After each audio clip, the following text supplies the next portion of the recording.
안녕하세요. 전 올해로 40대가 된 여성입니다. 제가 많은 일을 겪어오며 살아서 그런지 나이에 비해 너무 긴 시간을 살아온 것 같다는 생각이 드네요. 여기에 사연을 보내시는 분들처럼 저 또한 평범치 않은 삶을 살아왔습니다. 한 사건이 있어서 그런 게 아니라 처음 태어났을 때부터 지금까지 작고 큰 일을 겪으며 남들과는 다르고 힘든 삶을 살아왔죠. 그래서 오늘 하는 이야기는 특정 사건에 대한 사연뿐만 아니라 제 인생의 전반적인 내용이기도 해요.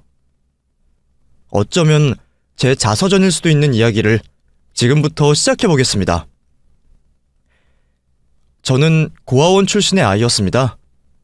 부모님을 잃어버린 건지 아니면 버림을 받은 건지 정확히 알 순 없지만 제 기억이 있기 전에 고아원 앞에서 발견이 되었어요.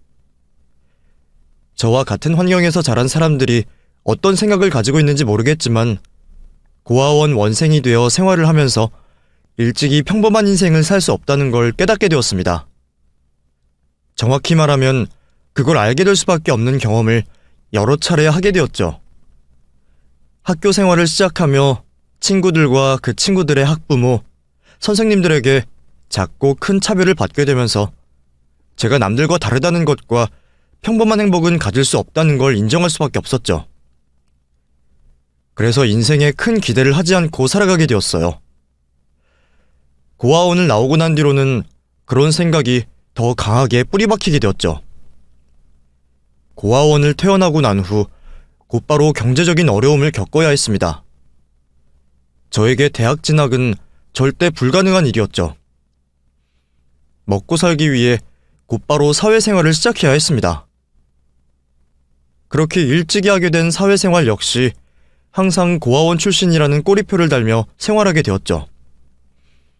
고아원 출신이라는 이유만으로 부당한 대우를 받기도 했고 같이 일하는 사람들의 동정 어린 눈빛도 받아야 했습니다.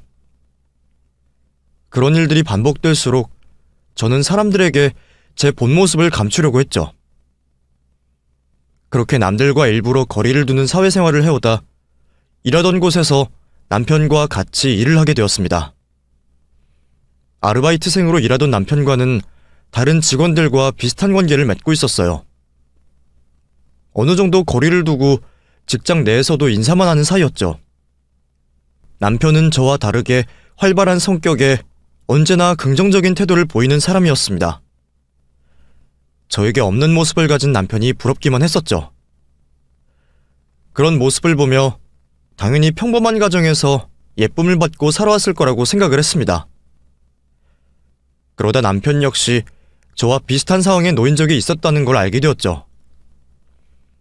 직장 회식에 참여를 했던 저는 다른 사람들의 대화에는 끼어들지 못하고 조용히 밥만 먹고 있었습니다. 그런데 남편이 다른 직원들과 대화를 하면서 자신이 고아원 출신이라는 걸 밝혔어요. 물론 청소년기에 입양이 되어 지금은 한 가정의 아들이 되어 있었지만요. 그렇더라도 저는 그 이야기를 하는 남편에게 놀랄 수밖에 없었습니다. 저라면 사람들에게 부정적인 관심을 받을 수 있는 고아원 출신이라는 말을 굳이 밝히지 않을 텐데 자신의 과거를 스스럼 없이 말하고 있는 남편이었으니까요. 그날 회식 이후 남편이 저와 같은 고아원 출신이라는 걸 알게 되자 왠지 모르게 연대감 비슷한 게 느껴지기 시작했습니다. 그래서 다른 직원들보다 더 편하게 다가갔던 것 같아요. 그러다 보니 사회생활을 시작하고 나서 유일하게 마음을 열고 친한 지인 사이로 지내는 관계가 되었죠. 친구가 되어서도 항상 밝은 모습의 남편이 좋았습니다. 저에게 친절하고 부드럽게 대해주는 남편을 보며 짝사랑을 하게 되었죠. 하지만 그 짝사랑도 빨리 포기하려고 했어요. 일찍이 이룰 수 없는 것에 대해 포기하는 법을 배웠던 저는 출신은 같지만 저와 다르게 가족이 있는 남편과 이루어질 수 없다고 생각했죠. 좋아하는 마음이 커질수록 나중에 받게 될 상처만 커질 뿐이니 마음이 더 커지기 전에 포기를 하려고 했습니다. 하지만 마음과 달리 매일 마주치며 가깝게 지내는 남편을 보며 마음 정리가 쉽게 되지 않았고 그로 인해 소갈이를 하게 되었죠. 그런데 남편이 먼저 저에게 이성적으로 관심이 있다며 고백을 해왔습니다. 남편의 고백에 들떴던 저는 처음으로 욕심을 내보기로 하고 남편과 연애를 하게 되었죠. 그리고 생전 처음 나 역시 평범한 사람이 될 수 있다는 걸 느낄 수 있는 행복한 연애를 하게 되었어요. 대학생이던 남편은 대학을 졸업 후 회사를 다니게 되었고, 저는 남편과 연애를 하며 꾸준히 일을 하고 있었죠. 만남이 길어지면서 자연스럽게 결혼 이야기를 안 할 수 없었습니다. 하지만 저에게는 결혼은 꾸기 힘든 꿈이라는 걸 알았기 때문에 반쯤은 포기를 하고 있었죠. 그러다 남편 아버님께서 돌아가시게 되며 생각보다 일찍이 남편의 가족들을 뵙게 되었습니다. 그렇게 시모와 시누이를 아버님 장례식장에서 처음 보게 되었죠. 제 예상과 달리 시모와 시누이는 당시 남편의 여자친구였던 저를 반겼어요. 어려울 수도 있는 자리 고맙게 찾아와 주었다면서 말이죠. 그렇게 조문을 하고 남자친구와 잠시 대화를 나누던 도중 아버님의 장례식장 일손이 부족하다는 걸 알게 되었고, 다른 사심 없이 도움을 드려야겠다 싶어서 일을 돕게 되었습니다. 그런데 그 모습을 시모와 시누이가 보며 저를 마음에 들어했던 것 같아요. 저를 친척분들에게 예비 며느리감이라며 소개를 시켜주셨죠. 그날의 일로 결혼에 대한 용기와 희망을 가질 수 있었습니다. 또 아버님을 잃게 된 남자친구 곁에서 힘이 되어주려고 하다 보니 우리 두 사람 사이가 더 끈끈해지며 결혼이라는 꿈을 꿀 수밖에 없었죠. 이후 가족이 없는 제가 남편과 결혼을 하기 위해선 경제적인 준비가 되어 있어야 한다고 생각했고, 목표하는 돈을 결정하고 남편과 연애를 이어갔습니다. 그렇게 2년 뒤 목표한 돈을 모으게 되었고, 남자친구와 계획을 한 끝에 결혼을 하기로 결심했죠. 그런데 남자친구가 분위기를 잡으며 제게 할 말이 있다고 했어요. 결혼 전 꼭 알아야 하는 말이라면서 말이죠. 사실 지금 우리가 결혼하면 내가 우리 어머니와 여동생 생활비를 챙겨줘야 할 것 같아. 결혼하기 전까지는 집안 상황이 좋아질 줄 알았는데 그렇지가 않네. 미안. 나도 이렇게 될 줄 몰랐어. 혹시 이 부분 이해해 줄 수 있겠어? 저는 그 부분에 대해선 이해를 해줄 수 있었습니다. 결혼을 하게 된다면 이제 한 가족이 되는 시모와 시누이였기 때문에 당연히 문제가 없다고 생각했죠. 그렇게 저희들끼리 결혼에 대한 모든 게 정리가 되었고, 남편의 집으로 인사를 드리러 가게 되었습니다. 그런데 아버님 장례식장에서 봤던 것과 달리 시모는 저에게 쌀쌀맞게 행동했어요. 아마 남편에게서 제가 고아원 출신이라는 걸 듣게 되어 그렇게 행동하는 듯 보였죠. 그러면서 저에게 꼭 이 결혼을 해야 하겠냐며 물어왔습니다. 그런데 말은 그렇게 해도 딱히 결혼을 반대하는 것도 그렇다고 기쁘게 승낙하는 분위기도 아니었죠. 찜찜한 표정을 짓는 시모는 딱 한 가지를 확답을 받으면 결혼을 승낙하겠다 했습니다. 뭐 다른 거야 어쩔 수 없다고 치고, 난 딱 하나만 약속해주면 너희들 결혼 반대하지 않는다. 내 아들에게 들었겠지만 나랑 정은이가 네 남편 될 사람에게 생활비를 받아야 될 것 같다.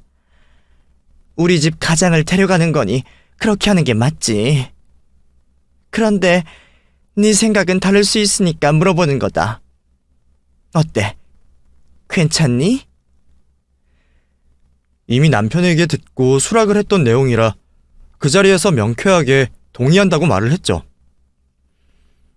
그랬더니 시모는 제 대답에 만족을 하며 결혼 준비는 도와줄 수 없으니 저희들끼리 알아서 준비하고 결혼하라고 말을 했어요.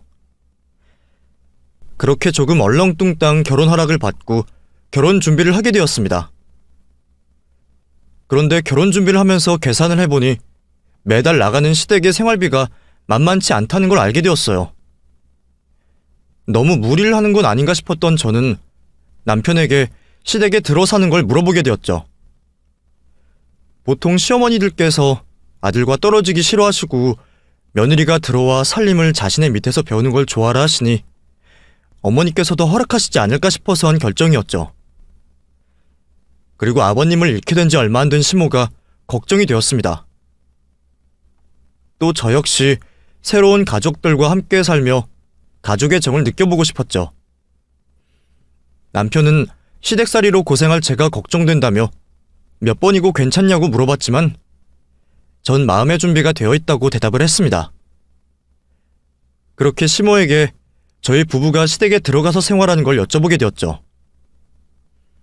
그런데 예상과 달리 낯선 며느리가 생활하는 게 불편하다며 출가를 원하시는 거예요. 다 큰아들 같이 지내면 뭐하냐고 말씀하면서 말이죠. 시모가 싫다고 나오니 저도 어쩔 수가 없었어요. 그렇게 결국 따로 살 집을 구하게 되었고 남편과는 결혼식을 올리게 되었습니다. 매달 일정 금액을 시댁에 보내다 보니 경제적으로는 조금 빡빡한 결혼 생활을 하게 되었어요. 그래도 저와 남편이 결혼을 하고 같이 산다는 행복으로 그런 부가적인 것들은 크게 신경 쓰진 않았죠. 시댁 형편이 좀 좋아지면 이 고생도 끝날 거라고 생각했고요. 그런데 어느 날 시모가 저와 남편을 시댁으로 불러 시누이가 뒤늦게 대학 공부를 하고 싶어 한다며 저희에게 대학 등록금을 내달라 했습니다. 평소 시누이가 청소년 시절 공부를 포기한 것을 자신의 탓으로 여기던 남편은 시누이를 도와주고 싶어 했지만 지금도 시댁에 큰돈을 보내주고 있으니 제 눈치가 보이고 고민을 할 수밖에 없었죠. 남편이 고민에 빠졌다는 건 충분히 예상되었고 힘들어하는 모습을 보기 싫었습니다. 그래서 큰 마음을 먹고 시누이를 도와주자고 했죠. 저의 말에 남편은 크게 기뻐했고 그런 남편의 행복한 모습을 보며 남편이 행복해한다면 뭐든 할 수 있겠다고 생각을 했어요. 그런데 시댁에서 저희에게 도움을 달라고 하는 건 거기서 끝나지 않았습니다. 매달 생활비를 지원하고 분기마다 시누이의 학비 때문에 큰돈이 나갔는데도 불구하고 시모는 작고 큰 돈을 저희 부부에게 요구했어요. 청기 너 저번 달에 보너스 들어왔다고 했지? 그러면 돈 여유가 좀 있니? 워낙 다른 곳에 나가는 돈이 많아서 여유가 없기는 한데 왜 그러세요? 아유, 네 아버지가 여기저기 돈을 빌린 곳이 많아서 그거 해결하는 게 쉽지가 않구나. 그게 얼마나 되는데요? 한 500 되지. 다른 데 빌린 것도 한 3, 400짜리가 되고. 우선 급한 건 500짜리 고향 친구분 건데 그거 어떻게 좀 안 될까? 내가 그 일 때문에 요즘에 통 잠을 못 자요. 막상 이야기를 듣고 보면 어쩔 수 없는 상황이라 남편이 해결을 해줘야 했습니다. 더욱이 경제활동을 하고 있는 사람이 남편과 저 둘뿐이었으니 도움을 줄 수밖에 없었죠. 그러다 보니 남편은 다니고 있던 회사 외에도 추가로 아르바이트를 하게 되었고 저 역시도 남편에게 도움이 되고자 부업을 하게 되었죠. 그런데 어느 날부터인가 남편이 얼굴 보기 힘들 정도로 일을 하기 시작했어요. 남편이 걱정되었던 저는 무리하지 말라고 말려도 받고 제가 일을 늘리겠다고도 했죠. 그런데 남편은 할만해서 하는 거라며 저를 안심시켰습니다. 그런 말에도 좀처럼 안심이 되지 않았던 저는 부업을 늘려가면서도 남편 내조하는 데 더 힘을 쓰게 되었죠. 그리고 혹시 저 몰래 시댁에서 남편에게 큰 돈을 필요로 하나 싶어 남편 몰래 시댁에 찾아가 물어보기도 했어요. 그런데 시모는 지금까지 저와 남편에게 받은 도움이 너무 많은 것 같다며 최근 들어 남편에게 생활비를 요구하지 않는다고 말했습니다. 그래서 저는 최근 들어 남편이 왜 저렇게 바쁘게 일을 하고 돈을 벌어야 하는지 그 이유를 모르고 있었죠. 그러던 어느 날 아르바이트를 마치고 온 남편이 다음 일을 위해 잠깐 눈을 붙인다고 했고 조금 있다 깨워달라고 했어요. 너무 무리한 일과에 남편이 걱정되었던 저는 잠이라도 더 재우려고 남편을 일부러 깨우지 않았죠. 그런데 남편이 너무 깊게 잠든 건지 시간이 한참 지났는데도 일어나질 않았습니다. 밥을 먹이려고 남편을 깨우려고 했는데 몸이 너무 차가웠고 무거웠어요. 남편을 흔들어 깨워봤지만 의식이 없었습니다. 급히 구조대를 불러 병원으로 갔지만 이미 숨을 거둔 후였죠. 남편은 과로로 인한 심장마비로 급사를 하게 된 거였어요. 남편의 허망한 죽음이 모두 제 잘못인 것 같았습니다. 남편이 과로를 한다는 걸 알면서도 말리지 못한 저에게 잘못이 있다고 생각이 들었죠. 남편의 장례를 치르며 남편을 죽인 것과 다름없는 죄인인 제가 살아서는 안 된다고 생각했고, 저 역시 남편을 따라가려고 했어요. 남편의 장례식을 마친 후 아무도 발견할 수 없는 곳에서 생을 마감하려 기차표를 구입했습니다. 오로지 죽은 남편을 따라가겠다는 생각 하나만으로 기차를 타고 가고 있었는데, 비어있는 옆자리에 누군가가 앉았죠. 그리곤 저에게 말을 걸어왔어요. 기차 내려서 뭐 하시려고요? 정기가 이러길 바랄 것 같아요? 말을 건네는 사람이 누구인가 해서 쳐다봤더니 남편의 막역한 친구였던 상철 씨였습니다. 상철 씨가 옆에 있다는 것도 놀라웠지만 그보다 제 머릿속을 들어왔다 나간 듯 꿰뚫고 있는 듯한 말이 더 놀라웠어요. 상철 씨는 놀라고 있는 저에게 자신이 저를 쫓아온 이유가 있다며 말을 해왔습니다. 정기 잃은 슬픔 때문에 이런 생각하시는 거 충분히 이해됩니다. 그런데 죽기 전에 이거부터 보셔야겠네요. 정기가 급세한 이유, 이 안에 다 있습니다. 그 바보 같은 놈. 자기가 어머니와 여동생이라고 생각한 사람들한테 속아서 죽은 거라고요. 저는 남편의 죽음에 대해 알 수 없는 말을 하는 상철 씨가 건네주는 서류 봉투를 꺼내봤습니다. 그곳에서는 남편 명의로 되어 있는 부동산 계약서가 있었죠. 저는 처음 보는 부동산 계약서였습니다. 지금 무슨 일이 벌어지고 있는지 영문을 몰라 하던 저에게 상철 씨는 자기가 알고 있는 모든 사실을 이야기해 주었어요.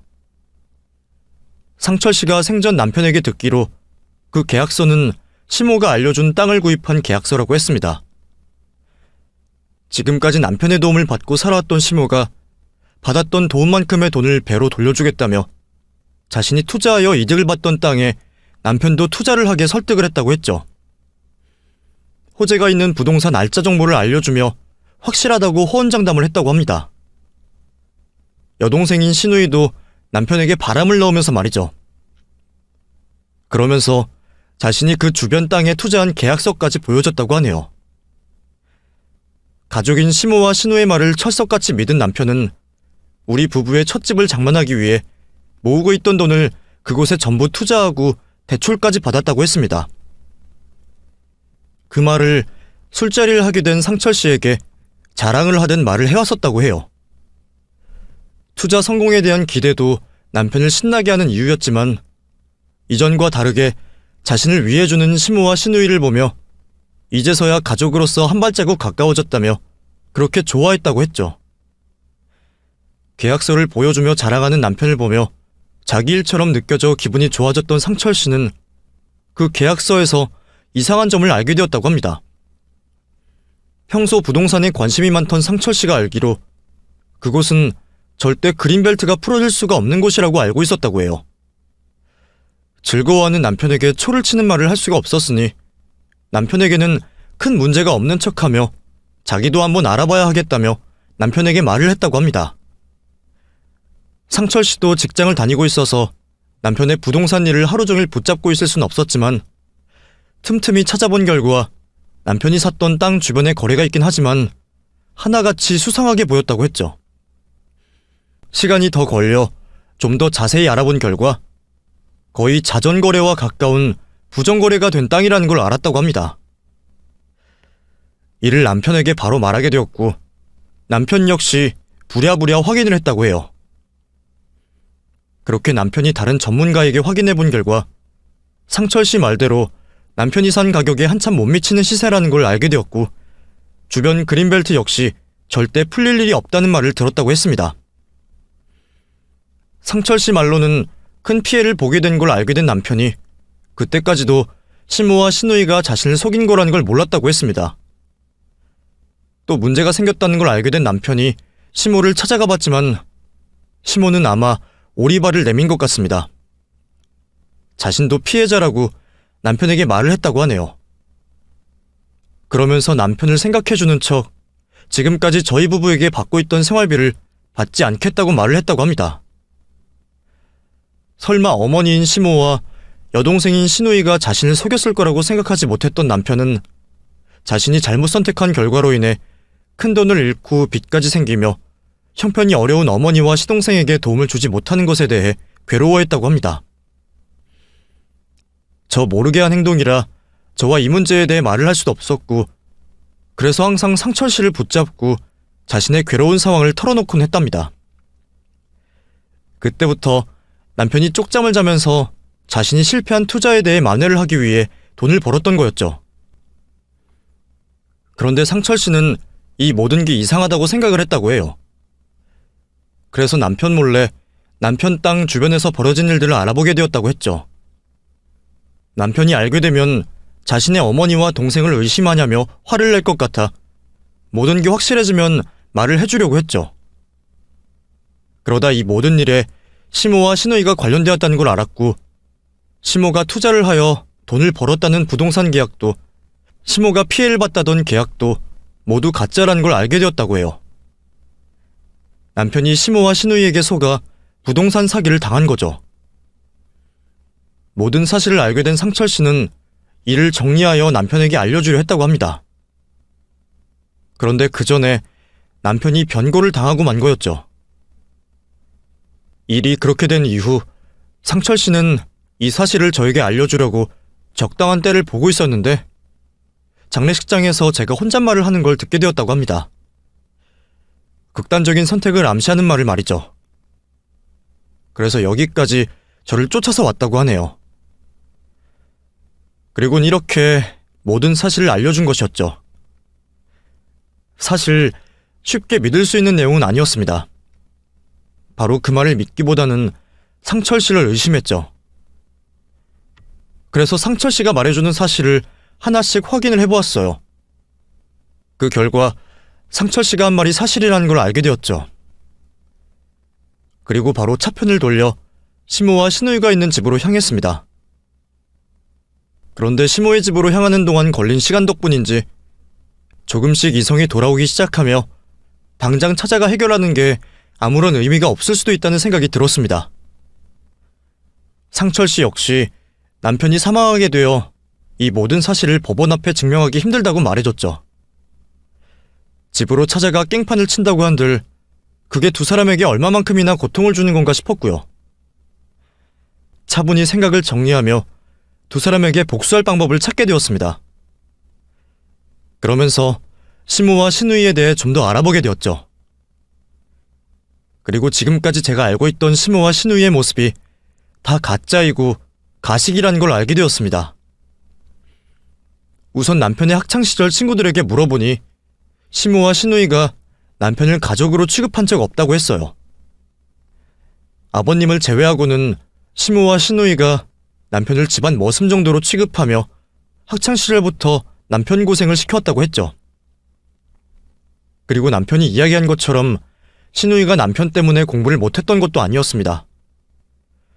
형편이 되지 않아 남편에게 지원을 몰아주었던 게 아니라 시누이가 공부에 뜻이 없었고 탈선 청소년이라 하지 않았던 거였어요.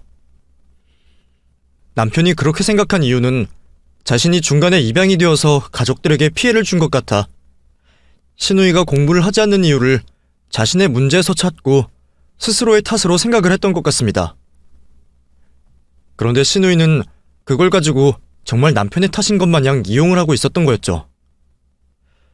뒤늦게 한 대학 진학도 거짓말이었습니다. 우리에게 돈을 받아내려 시모와 짜고 속인 거였죠. 시모 역시 우리 부부에게 도움을 구할 만큼 형편이 어렵지 않았었습니다. 알고 보니 아버님께 받은 돈이 혼자서는 먹고 살 만큼 있었어요. 지금까지 저와 남편이 주었던 생활비는 일종의 보너스처럼 자신의 사치품을 구입하고 놀고 먹는 데 사용을 하고 있었죠. 두 사람의 실체를 알고 나니 정말 벌레 같다고 생각이 들었습니다. 벌레 중에서도 남에게 기생하고 피해를 주는 해충 같은 존재였죠. 아무리 자기 친자식이 아니라고 하지만 사람 생명보다 돈을 더 귀하게 여기는 시모와 신우이가 인간이 맞나 싶었어요. 자신이 속은 줄도 모르고 바보같이 일만 하다 죽은 남편을 대신해 꼭 복수를 하고 싶었습니다. 가지지도 않아도 되는 압박감을 가지고 죽게 된 남편을 생각하면 당장 칼을 뽑아들고 두 사람을 찾아가 해하고 싶었지만 그렇게 쉽게 해결하고 싶지 않았죠. 남은 평생을 죽지 못해 살아가는 지옥으로 만들어주고 싶었습니다. 두 사람이 가장 사랑하고 원하는 돈으로 그 지옥을 선사해주기로 했죠. 저는 남편이 당한 것처럼 똑같이 두 사람에게 사기를 치기로 결심하고 이를 준비하기 위해 1년이라는 시간을 소비했습니다. 그 시간 동안 두 사람을 속이는 데 필요한 돈과 자료들을 악착같이 벌고 모았어요. 오로지 두 사람의 복수만 생각하면서 말이죠. 두 사람을 속일 준비가 되었다고 생각한 저는 겉모습부터 꾸미기 시작했습니다. 머리에서부터 발끝까지 명품으로 휘감았죠. 다른 사람은 신경도 쓰지 않는 액세서리와 일회용으로 쓰는 용품들까지 전부 명품으로 준비했어요. 그리고 그 번쩍번쩍한 모습으로 시모와 신우이 앞에 나타났죠. 겉모습은 화려하게 꾸며도 성격은 이전처럼 어리숙하고 착한 모습을 하고 다가갔습니다. 두 사람이 이전처럼 저를 무시하길 바라는 모습에서 말이죠. 너 이게 다 뭐냐? 오랜만에 연락 와서 찾아온다고 하길래 무슨 일인가 싶었는데 너 은희 맞아? 제가 정신없는 삶을 좀 살아서 그동안 연락을 못 드렸어요. 이제 여유가 생겨서 늦게 인사드린 거 죄송해요. 너 그 사이 재혼이라도 했니? 남편이 부자야? 명품에는 명자도 모르던 애가 온몸에 비싼 명품을 하고서는. 어머님 아니에요. 제가 정기씨 이런 지 얼마나 되었다고 남자가 생겨요. 그리고 저 재혼할 생각 없으신 거 아시잖아요. 명품들은 어쩌다 보니 이렇게 됐어요. 제가 그 사이 형편이 좀 괜찮아졌거든요. 죄송해요. 정기씨 살아있을 때 이런 여유 부릴 수 있는 형편이 되었어야 했는데. 형편이 나아졌다고? 온몸에 명품을 두를 만큼? 아니, 네가 무슨 수로 그렇게 됐어? 정기씨 장례식 때 와준 남편 친구분 덕분에 투자하는 법 좀 배웠어요. 지금도 친구분에게 듣고 하라는 대로 투자를 하는 정도이긴 하지만 서당께 3년이면 풍어를 읊는다고 조금씩이지만 저 혼자서도 투자를 곧잘 하고 있어요. 이 정도면 더는 아등바등 살지 않아도 될 것 같아서 이제까지 못한 며느리 노릇 좀 하려고요. 오랜만에 찾아오는 건데 빈손으로 오기 뭐해서 어머니 좋아하시는 건강식품이랑 공진단 그리고 한우 좀 사와봤어요. 이제부터 자주 찾아와서 도움드리고 할게요. 이걸 다 내게 준다고? 이게 전부 돈으로 치면 엄청날 텐데. 겨우 이 정도는 아무것도 아니죠. 남편이 살아있었으면 이보다 더 잘해드렸을 텐데요. 제가 큰 돈을 번 것 같이 행동을 하자 시모와 신우이는 저를 대하는 태도가 싹 바뀌었습니다. 찾아간다 전화를 할 때까지만 해도 도움을 달라 부탁할까 싶어 귀찮아하던 사람들이 이제는 콩고물이라도 얻어먹어보려고 제 곁을 맴돌기 시작했죠. 그런 시모와 신우이를 보며 마음속으로는 혐오스러운 감정이 넘치고 넘쳤지만 겉으로는 착했던 며느리 시절 그때와 똑같이 행동하며 도움을 주려 노력하는 척 행동했습니다. 마치 낚시를 하기 전 소량의 밑밥을 던져놓듯 시모와 신우에게 도움을 주었죠.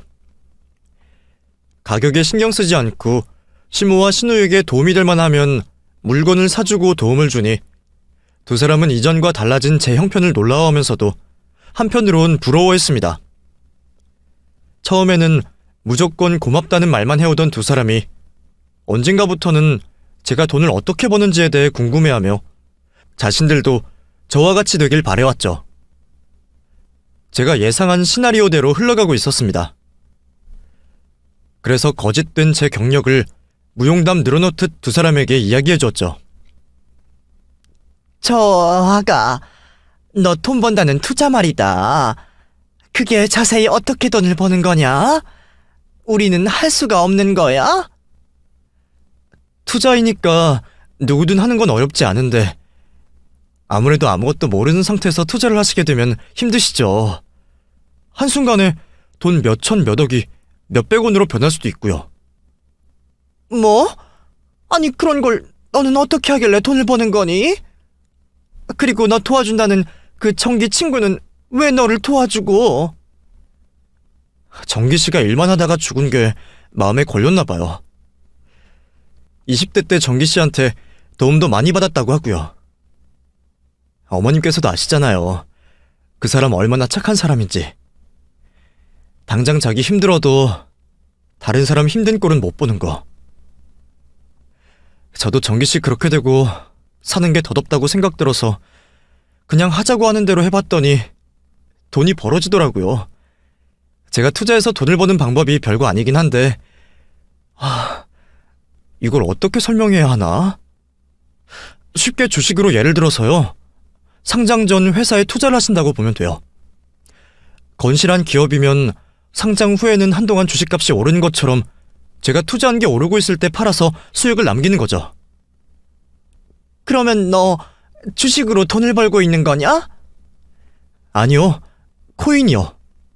어머님께서도 들어보셨죠? 언니, 코인 그거 완전히 사기나 마찬가지잖아요. 제 주위에도 그걸로 돈 잃은 애들이 얼마나 많은데. 그걸로 돈을 벌었던 사람에게는 투자가 되겠고 잃은 사람은 사기가 되겠죠. 그리고 주식처럼 아무 정보 없이 들어온 사람들이나 잃지 제대로 공부하고 들어온 사람들은 이전에 상승 곡선일 때 벌만큼 다 벌었어요. 그리고 제가 하는 건 상장 전에 하는 투자라 크게 손해볼 일도 없고요. 샀다가 상장하자마자 팔아도 손해는 거의 보지 않으니까요. 나도 코인 이야기는 들어보긴 했다만 TV에 나온 걸 보면 정은이 말이 맞는 것 같은데. 두 사람 어디서 들은 건 있는지 제가 큰돈을 벌었다는 코인 이야기에도 잘못된 경우를 많이 보고 들었다며 경계를 하더군요. 그래봤자 이미 돈을 어떻게 벌었냐고 물어본 순간 반은 넘어온 후였습니다. 두 사람 눈을 멀어지게 할 몇 가지 예만 보여주면 되었죠. 그리고 그 정도의 예는 인터넷에 넘치고 넘쳤습니다. 휴대폰으로 유튜브와 각종 커뮤니티에 돈을 벌었다는 사람들의 후기와 인증 내역들을 보여주며 두 사람의 욕망을 자극시켰죠. 그러자 심호보다 먼저 경계심을 보였던 신우가 반응을 해왔습니다. 어머, 내 친구도 이 코인 투자했다고 했는데 이 사람 이렇게 많이 벌었네? 근데 왜 걔는 돈을 잃었다고 했지? 매도도 타이밍이니까 잃을 수도 있죠. 그리고 누가 자기가 돈 번 걸 가족 아닌 주변 사람들에게 대놓고 말하겠어요. 그 사람 씀씀이나 바뀐 형편 보고 대충 눈치채는 거지. 어머머, 진짜 그런가? 어쩐지 걔가 최근에 남자친구가 사줬다면서 명품백 가지고 왔거든요. 근데 걔 남자친구가 그럴 만한 능력 있는 애가 아닌데 그 비싼 선물을 사줬다는 게 이해가 안 갔잖아요. 언니 말처럼 정말 그걸로 돈을 번 게 맞나 보다. 확실히 젊은 사람이라서 그런지 주변에 코인을 하는 사람이 많던 신우가 먼저 흔들렸어요. 제가 바람을 조금 넣어주자 신우의 마음은 이미 풍선이 되어 둥둥 떠 있었습니다. 신우의 마음이 뜨자 시모 역시 덩달아 마음이 떠 있게 되었죠. 이제는 신우이가 옆에서 시모에게 코인 투자를 해보자며 부추기고 있었어요. 아가, 네가 하는 투자라는 거 말이다. 일반적인 코인 투자와는 다른 것 같던데 우리가 돈을 좀 줄 테니까 대신 투자를 해주면 안 되겠니? 번 돈의 일부는 네 정당한 수수료로 생각하고 가져가고. 너도 알다시피 우리가 청기가 그렇게 춥고 형편이 좋지 않으니까 네가 도움을 줬으면 고맙겠는데. 집안에 있는 사치품들과 남편이 죽은 뒤 떠난 여행 사진을 치우고 나서 거짓말이라도 하지. 시모는 뻔히 보이는 거짓말을 해오면서 저에게 투자를 해달라 부탁을 했습니다. 제가 바라던 바였으니 상관은 없었지만 말이죠. 그날 이후 시모에게 투자금 명목의 돈을 받게 되었고 저는 수익이 난 척하며 시모의 통장에 돈을 넣어주게 되었어요. 물론 투자가 된 것도 없고 제가 번 돈으로 시모에게 주고 있었던 거였지만 말이죠. 아무 노력한 것 없이 불로소득으로 생기는 돈에 기뻐하던 시모와 신우는 시간이 지날수록 더 큰 욕심을 가지기 시작했습니다. 제가 투자 수익에 대한 명목으로 저와 저에게 도움을 주는 가생의 인물의 수수료까지 받아가고 있었으니 그 돈이 아깝다고 생각이 든 거죠.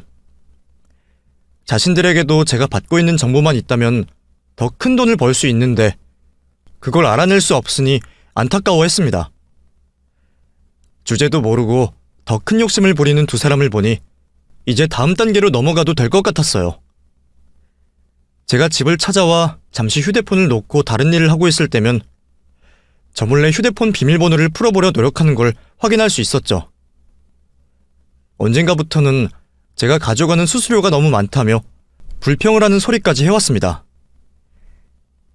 네가 이렇게 수익을 꼬박꼬박 내줘서 고맙긴 한데 전에 말한 수수료 말이다. 그거 좀 덜 가지고 가면 안 되겠니? 그때는 우리가 뭘 몰라서 너무 높은 수수료로 정한 것 같아. 저야 상관없는데 제가 정보를 받는 분에게는 드려야 하는 수수료가 있어서요. 그건 좀 힘들 것 같아요. 제가 받는 수수료는 지금의 반으로 줄이도록 할게요. 그래도 반이나 받아? 도움받는 입장에서 할 말은 아니다만 가족끼리 너무 정없이 구는구나. 두 사람 불만이 가득 찼다는 걸 확인하게 되었던 저는 일부러 전화통화를 몰래 하는 척하며 상장 전 코인에 대한 투자 정보를 아주 상세히 흘렸습니다. 상장 전 코인을 구매하는 건 워낙 복잡하다 보니 신우나 시모가 잘 따라올 수 있게 저도 코인 구매에 필요한 새로운 개인 지갑을 만들며 새로 시작하는 것처럼 천천히 설명을 해주었어요. 그리고 결정적으로 상장을 해도 똥값이 될 수밖에 없는 코인 정보를 흘려주었죠. 이번 건 정말 커? 근데 왜 다른 사람들은 회의적이야? 아, 운영진들이 차명을 이용해서 만들고 있다고? 어머, 그 사람들이? 그러면 이거 상장되고도 바로 사용할 수 있게 사용처가 빠르게 구축되겠네? 완전 대박이구나, 이 코인. 알았어. 나도 이번에는 내 돈 전부 다 넣어서 올인해볼게. 그렇게 정보를 흘리고 태어난 척 밖으로 나오자 시모와 시누이는 아무것도 못 들은 척을 하고 있었습니다. 그런데 얼굴에 나타나는 밝은 표정은 어떻게 숨길 수가 없었죠. 큰 돈을 벌게 될 생각에 계속이 웃음이 나는지 괜히 웃기지도 않은 TV 프로그램을 보며 웃는 척을 해왔습니다. 덕분에 저도 두 사람을 보고 웃음이 터질 걸 들키지 않고 TV 탓을 할 수 있었죠. 좀 더 쐐기를 받고자 일부러 더 자주 시모 집으로 찾아가 마치 실수인 척을 하며 제가 정보를 흘린 코인에 투자를 한 내역도 보여줬어요. 그 모습을 보며 더 시모와 시누이는 코인에 대해 확신을 하는 듯 했습니다. 종종 걸려오는 전화로 짐작해보아 다른 사람들에게 돈까지 빌려 크게 한 방을 노리는 듯 보였죠. 코인의 상장 결과가 나오기 전까지 들떠있는 두 사람의 모습을 보며 저 역시 나락으로 떨어질 두 사람을 기대할 수밖에 없었습니다. 그리고 기다리고 기다리던 그날이 되었죠. 그 엉망인 코인의 거래소 상장에 대한 결정이 되는 날이요. 이미 외국 SNS와 코인 커뮤니티에는 그 코인에 대한 부정적인 소식과 의견들이 넘쳐났지만 아무런 정보를 모르고 있던 시모와 시누이는 밝은 모습으로 있었습니다. 그 밝았던 모습이 찌그러지는 표정으로 변하는 건 12시간이 채 걸리지 않았죠. 애초에 그 코인은 메인 거래소에서 상장이 될 수가 없었던 코인이었습니다. 상장을 하기 전부터 개발진들이 비정상적인 채굴과 거래를 하면서 코인의 안정성과 시장성에 문제가 있다는 지적을 받았던 코인이었거든요. 이를 눈치채던 투자자들 일부는 상장 결과가 나오기 한참 전에 투자를 철회하거나 폭탄 돌리기를 하듯이 다른 누군가에게 넘기고 있는 상황이었어요. 물론 해외에 있는 수많은 코인 거래소 중 어딘가에는 상장이 되긴 했지만 가치가 없는 코인이었죠. 개발사 측에서야 다시 미비되었던 부분을 준비해서 재상장을 해보려 하겠지만 그렇다고 이미 매장이 된 것과 다름없는 코인이 다른 사람들의 관심을 받을 확률은 0에 가까웠죠. 그러니까 시모와 신우는 투자한 돈 모두를 날리게 된 거예요.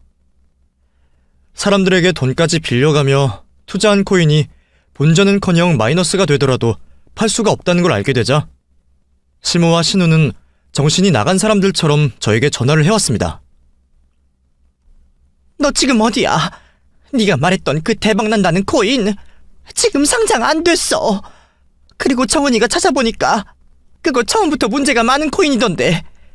너 일부러 우리한테 사기치려고 그런 정보 흘린 거지. 지금 네가 살고 있다고 하는 집에 찾아왔는데 여긴 네 집이 아니라고 하더라. 며칠 전까지 네가 여기 월세로 쓴 거라며. 너 처음부터 우리 모녀 이렇게 쫄딱 망하게 만들려고 접근한 거야? 어머님, 제가 알아들을 수 있게 말씀하셔야죠. 제가 무슨 정보를 흘려요. 그리고 그 집 제가 살고 있다고 말한 거지 샀다고 한 적은 없잖아요. 어머니랑 정원이가 오해를 한 것 가지고 왜 생사람을 잡으세요? 뭐? 너 지금 어디야? 어디냐고? 어제 월세집 빼는 날이라 새로 살 집에 이삿짐 보내놓고 잠시 호텔에서 쉬고 있어요. 집에 돌아가 계시면 제가 갈 테니 어떻게 된 일인지 같이 확인해봐요. 시모가 화를 내는 목소리를 들으니 기분이 좋아 찢어질 것 같았습니다. 이제 오늘부로 이 가식적인 가면을 벗고 시모와 신우에게 남편이 죽게 된 일에 대해 책임을 묻고 화를 낼 수 있었어요. 전 지체하지 않고 시모의 집으로 갔죠. 집에 도착하자 시모와 신우는 잃은 돈 때문인지 자리에 앉아있지도 못하고 집안 곳곳을 돌아다니고 있었습니다. 제가 도착하자 현관 앞으로 나와 저를 원망하는 강렬한 눈빛을 쏘았죠. 그리고 제가 숨 돌릴 틈도 주지 않으며 자신들이 입은 피해를 갚아내라고 했어요. 너 지금 이 상황 어떻게 해결할 거냐? 나랑 청훈이가 거기다 돈을 얼마나 넣은 줄을 알아? 그러게 제가 말씀드리지도 않은 코인에 투자를 하시면 어떡해요. 저에게 언급이라도 해주셨으면 제가 이런 상황까지는 만들지 않았죠. 뭐? 너 일부러 그런 거지? 일부러 우리가 들으라고 정보 흘린 거 아니야? 여기 보세요. 저도 그 코인에 투자했다가 손해본 거. 하기야 어머님과 정훈이가 넣은 돈에 비하면 얼마 되지 않은 돈이지만요. 그래도 피해본 건 맞죠. 그리고 이렇게 눈치가 빠르신 분이 왜 당하시기 전까지는 모르고 계셨어요. 저도 이렇게 쉽게 속아주실 줄은 몰랐어요.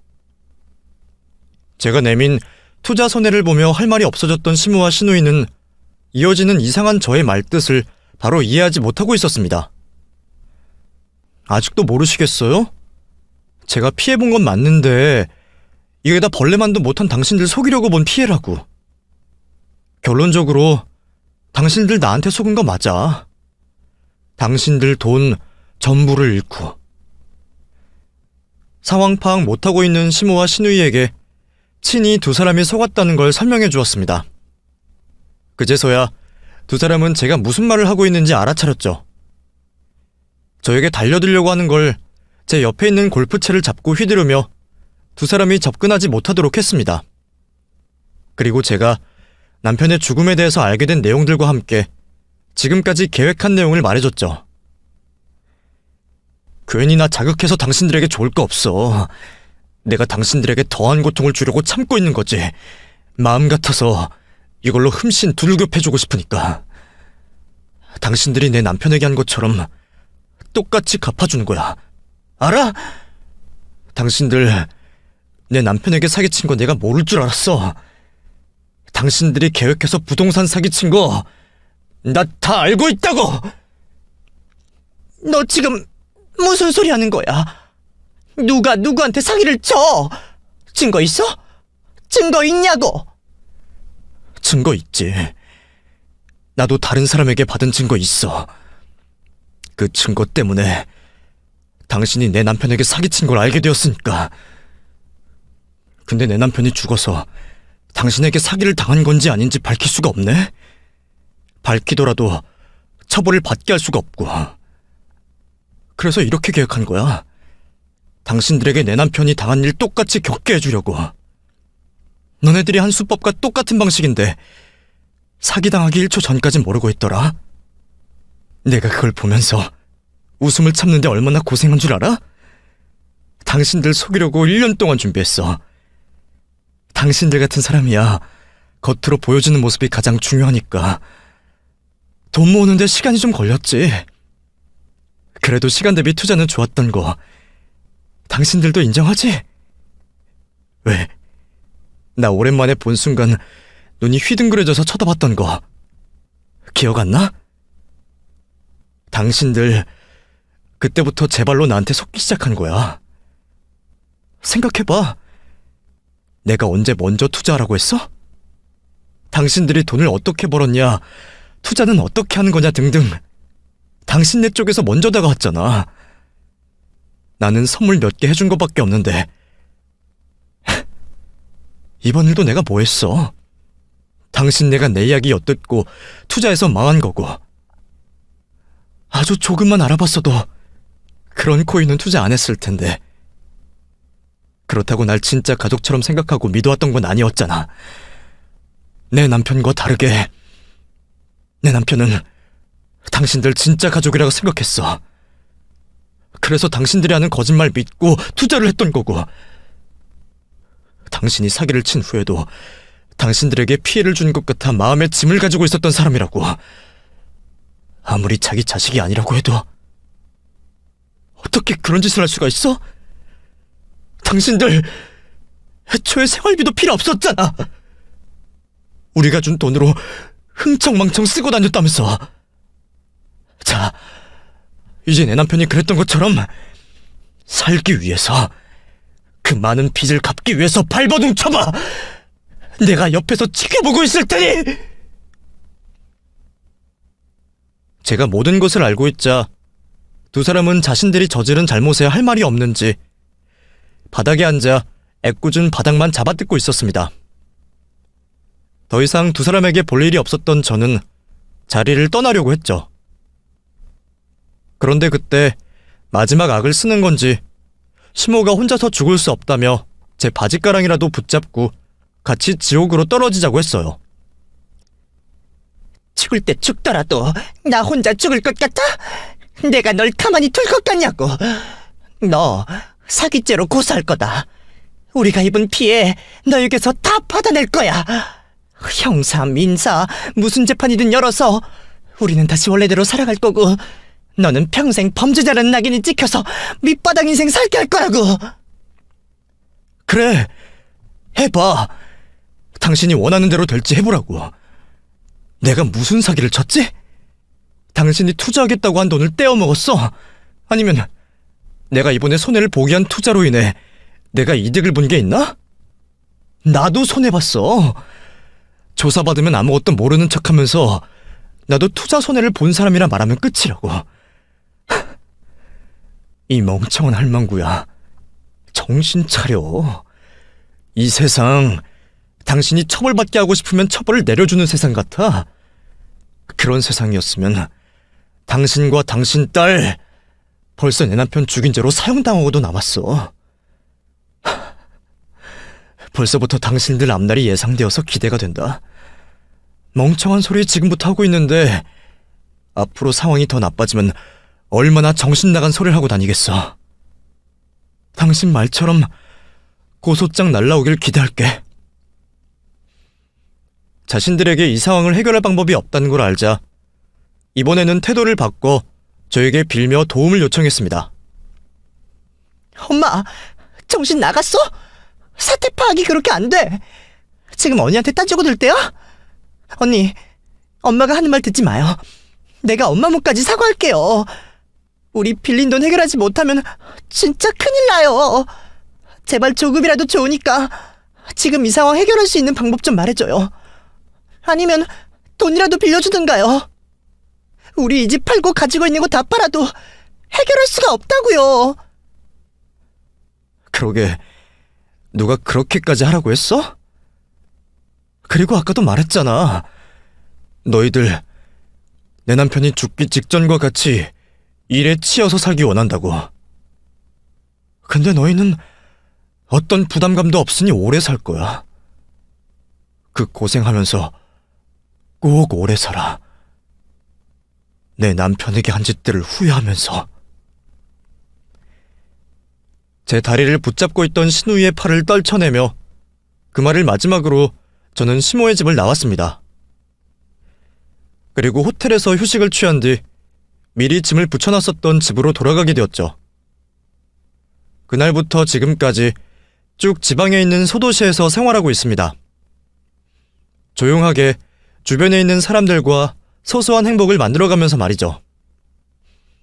아마 제 목숨이 닿는 날까지 이곳에서 지금처럼 조용한 날을 보내며 지내지 않을까 싶네요. 남편의 죽음이 저의 인생에 있어 큰 영향을 준 탓인지 지금처럼 지겨울 정도로 조용한 삶이 저는 만족스럽습니다. 그리고 시모와 신우이가 이후 어떻게 되었는지 많이들 궁금해하실 텐데 제가 예상한 대로 지내고 있다고 지인들에게 들었어요. 지금까지 금전적인 문제를 해결하지 못하고 두 사람 모두 일을 하며 빚을 갚고 있다는 말은 들었죠. 우연히 지인들을 통해 듣긴 했는데 더는 두 사람에게 관심을 두려고 하지 않습니다. 그리고 오늘 이렇게 사연을 보내고 소개하면서 더 이상 기억해내려고 하지 않아요. 남편과 관련된 일을 기억할수록 남편에 대한 그리움만 커져간다는 걸 느끼게 되었으니까요. 부디 이 이야기를 듣는 분들께서는 저와 남편처럼 미련하게 가족이라는 이유만으로 이용을 당하지 마시고 부부 두 사람을 위해서 또 자기 자신을 위해서 사시는 삶을 살기 바라겠습니다. 그럼 제 이야기를 여기서 마무리하며 저는 글을 마치도록 하겠습니다. 감사합니다.